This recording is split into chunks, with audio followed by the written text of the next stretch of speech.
In this video, I'm going to be sharing with you how you can save some money as an international student.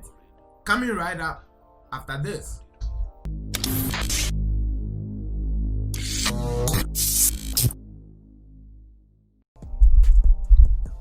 What is happening, my beautiful people, men, women, boys and girls and children? Welcome back to the channel. My name is Richard, and on this channel I provide tips, tricks, strategies to enhance your international student experience.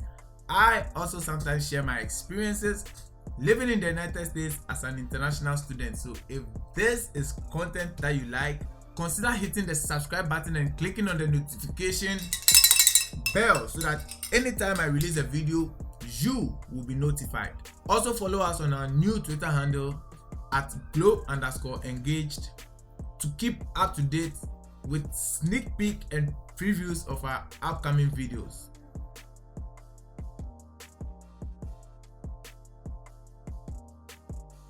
Saving money is one of the most difficult things for all of us to be able to do, especially when you live in a country where you can basically buy anything that you need.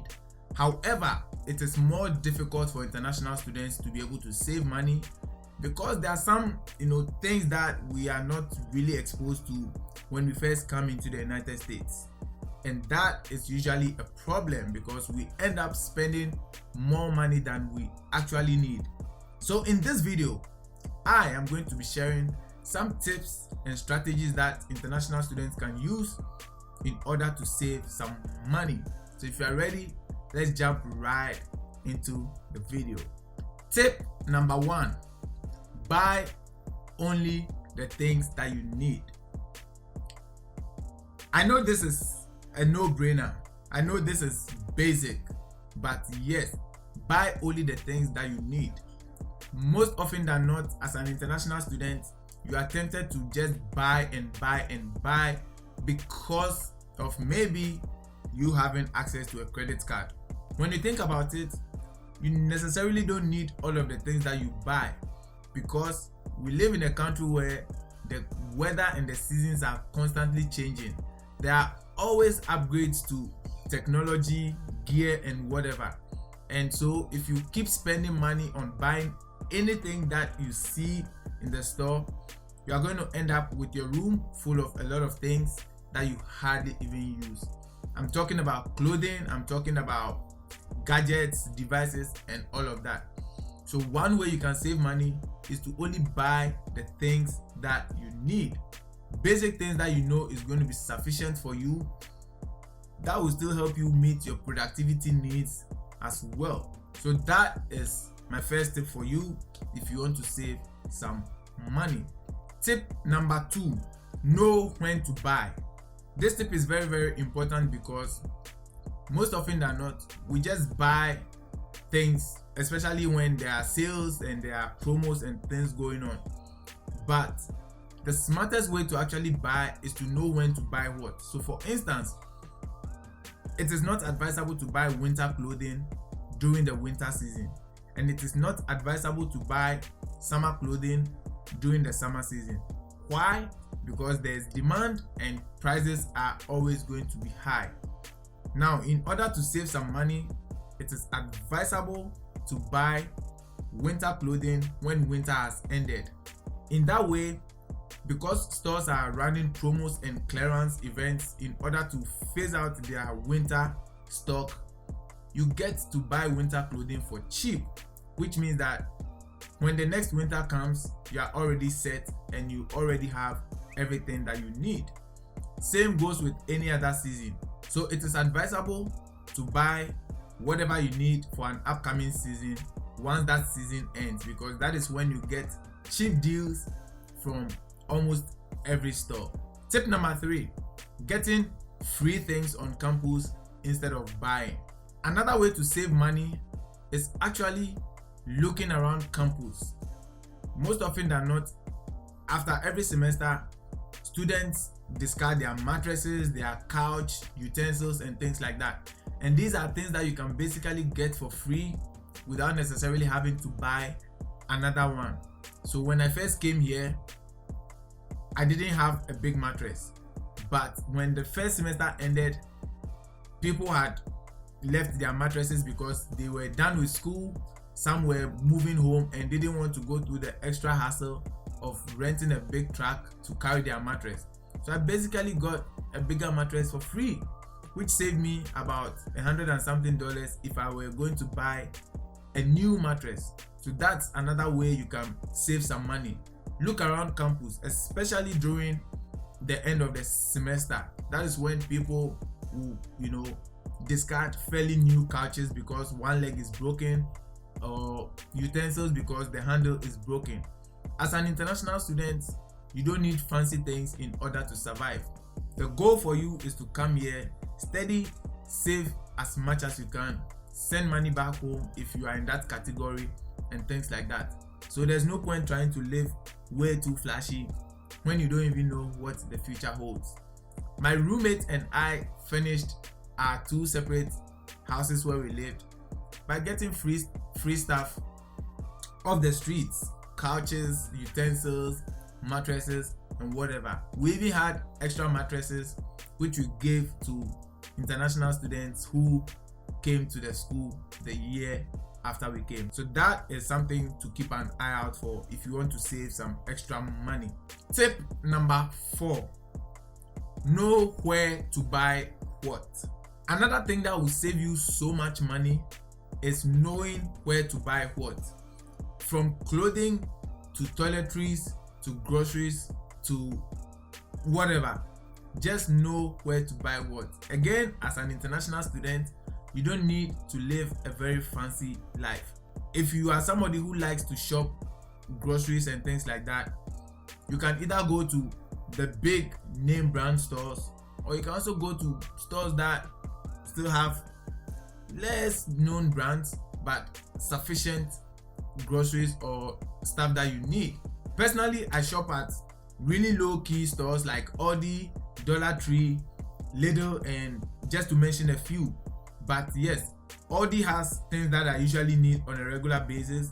So instead of going to like the big name brand stores that has these things, I'll still go to Aldi and Lidl to get stuff that I need. Occasionally, I'll go to Dollar Tree and still buy things that I need. So yes, that is also another way you can save some extra money, buying what you need at stores that offer these things at very, very affordable pricing.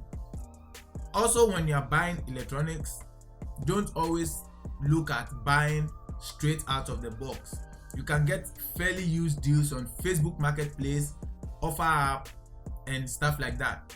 You can also get open box deals on websites like Amazon or Best Buy.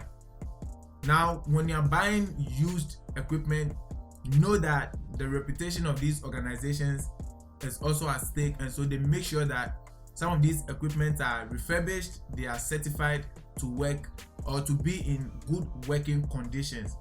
So for an international student who is looking for a first laptop in school just to get them through assignments and things like that, instead of buying a very expensive laptop, you can actually look at open box deals. Some other kind of stores where you can get really cheap but quality clothing are Goodwill stores and thrift stores. Thrift stores are basically local stores where people bring in, quality clothing, shoes, silverware. You can find anything in thrift stores. So instead of spending a lot of money in the well-known or big name stores, you can basically get same quality of stuff in thrift stores for way less. Thrift stores are my first go-to places to get affordable stuff. So again, as a student, if you are looking to save some money, you should consider buying stuff from thrift stores or the Goodwill stores or any of these local stores that has affordable but very, very quality items and home appliances. I am going to leave a few websites in the video description that you can check out if you are looking for any electronics and things to buy. But yes, know where to buy what. That is the difference between saving some money and spending too much money. Tip number 5: get into the habit of cooking your own food. I cannot stress how important it is and how much money you are going to save if you take some time to actually cook your own food. I cook most of the food that I eat because I'm not a huge fan of eating outside. Trust me, cooking your own food is going to save you a lot of money. I'm not saying don't eat outside. Of course, if you meet an amazing woman or man who is going to take you out on a date, or if you want to eat out once in a while, there's nothing wrong with that. But get into the habit of cooking at home, and here is why. Cooking your own food is going to save you so much money, because imagine paying $15.99 for a steak dinner at a restaurant. You can actually spend that same amount of money to buy yourself steak, which is going to last you probably the whole week if you cooked. So those are some of the things that I want you to think about as far as eating out and spending money at restaurants and stuff like that is concerned. Don't get me wrong, I'm not saying don't eat out. I eat out once in a while. I enjoy my favorite fried chicken from Lee's Chicken or Buffalo Wild Wings, but I try not to make that a habit because money is hard to come by, and eating more at home is not only healthy, but you are saving yourself a lot of money as well. Tip number 6, do not fall for promos. Do not fall for promotions. The reason I'm saying do not fall for promotions is that in as much as promotions sound great and look great on paper, there are certain hidden things that you need to be aware of. So throughout the year, companies are going to run promos, from Labor Day sales to Veterans Day sales to Columbus Day sales to Christmas, Easter, Black Friday, Cyber Monday, and all of that. What most people don't realize is that some stores will also run promos where they tell you that you are going to get X amount of credits that you can use towards purchasing something else when you spend X amount of money. Now, what most of us don't realize is that these promos are basically forcing you to, first of all, spend money that you don't have or haven't budgeted for, to buy things that you may not necessarily need in the moment or in the long term. What does this mean? It means that if company X is saying that spend $20 in order to get $30 credit or coupon, it means that now you have to think about spending $20 that you have not allocated for to buy, say, the electronics or item within the categories that these promos are eligible for, in order to enjoy that $30 credit they are giving. So you are going to basically spend money you do not have on something you may not need. So be mindful of how some of these promos work. Also, these promotions may ask you to buy things that may not necessarily be in a category of items that you need at that time.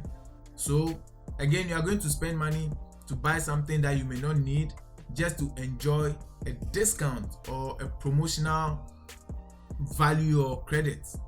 That also takes money away from you instead of saving it. Now, if you want to benefit from some of these promos, it means that you need to write down the things that you want, and then when promos come up that fall within the categories of things that you want to buy, and also save the money that you are ideally going to use to buy these things in the first place. Be mindful of how you get sucked into promotional sales and events.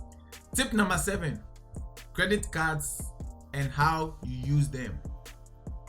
One of the biggest misconceptions about credit cards, especially amongst the international students community, is credit card is free money. Hello, credit card is never free money. That is the biggest misconception you can ever have about using credit cards. In as much as different people have different opinions about credit cards and whether or not you should get it, there are some things you also need to know about credit cards.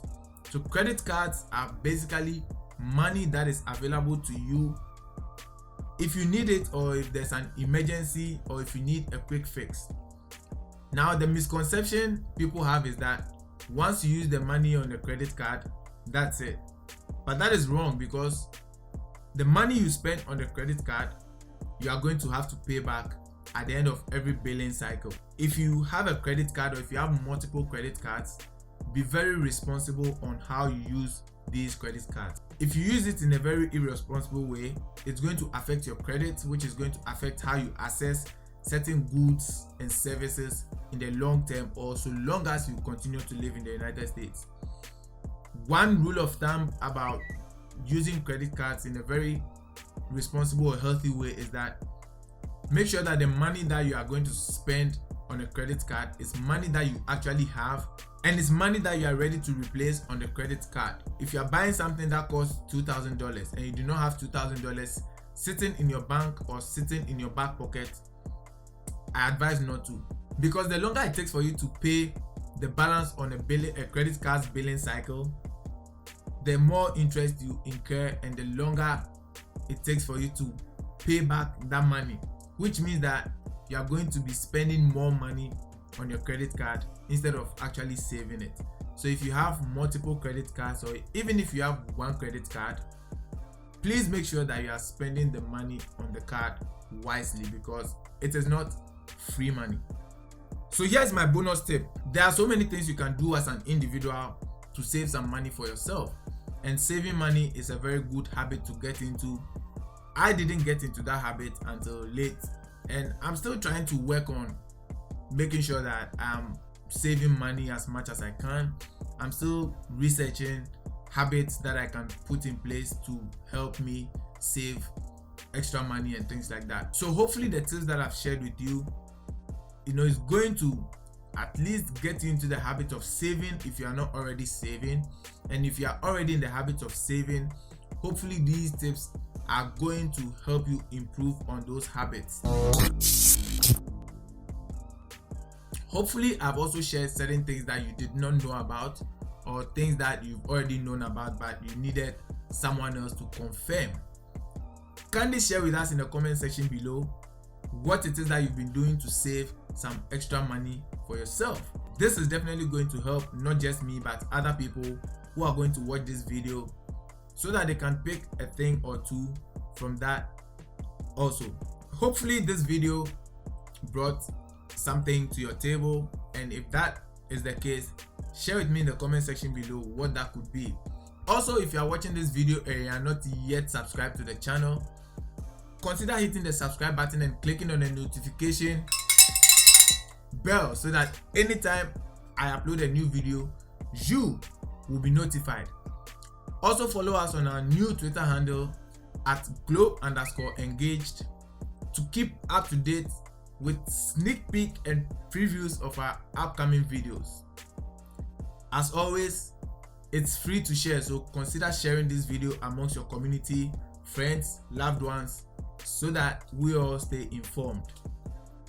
Until I see you on the next video, continue staying safe out there, keep on taking care of each other, and keep working hard. I'll see you on the next video. Peace.